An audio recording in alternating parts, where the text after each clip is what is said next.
Welcome back to Durand On Demand, where we are going to answer 100 questions about how to build your business from 0 to 100 million or anywhere in between. So the question today is actually an interesting one. It comes up a lot. When I'm looking for talent, should I pay a lot of attention to tests like Myers Briggs or any of the various different personality tests out there that show all the different types of personality types? And of course, I've had many of these tests in my own life. I can tell you exactly what I am. ENTJ, by the way, when it comes to Myers-Briggs.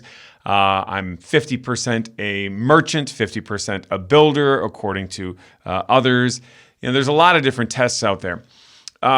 They're important because they can tell you whether a person might have a certain aptitude towards something.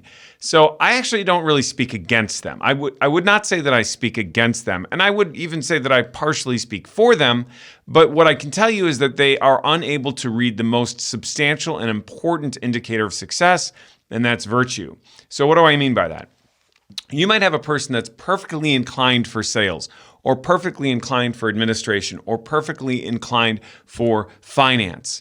And they're perfect according to the test. But they're very low virtue, which means that they aren't responsible, they don't work hard, they lie, they cheat, they steal, whatever it might be.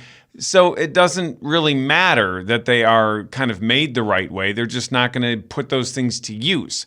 There are people, on the other hand, who are not actually perfectly, oriented toward a particular role, but they're super high virtue, so they overcome those things. So examples of that sort of thing would be if a person doesn't really hold the traits of being highly self-starting and motivating, you generally don't put them in sales. You don't put them in leadership. But at the same time, if they feel a tremendous obligation to provide for their family, and they may not really like sales, but they're responsible and they understand that when they make a commitment, they follow through on that. You might not even recognize that their personality traits, according to Myers-Briggs or other different sites like this, temperaments really are what they are offbeat. Now, that is not to say that you just whimsically run around looking for people that aren't really inclined toward a particular role. Because you can't measure virtue in a test. It's a nearly impossible thing to do. And it's also very difficult to do in an interview because people have a tendency to, put their best face forward and say the right things in an interview. So you end up working with them. Now, one of the great ways you can discover it is track record. See if people have a track record for success. But that, again, is something they might over-promote in their resume as well, too. So the ideal thing would be a high-virtue person with the right personality test for a particular role. So that is, I think, a little bit of a dissatisfying answer because most people out there, even the ones that purport the test, will generally say, hey, you should have these, never hire the wrong employee again. Have them take this test, and if they're the right person for it, it's going to show up. Well, if that were actually the case, then no company would ever struggle with hiring at all, ever. It's just not the case.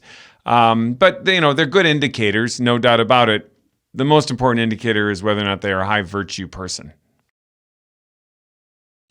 Hey everyone, this is Dave Durand. I want to invite you to go ahead and subscribe to the Dave Durand channel. We're going to be talking about so many different things. Please go ahead and like it, hit the notification button. We're going to teach people basically to do a couple of different things, to go out and build their own business or to advance as a professional and be the best version of themselves while they're really capturing the life of their dreams. So go ahead and hit that subscribe button right now.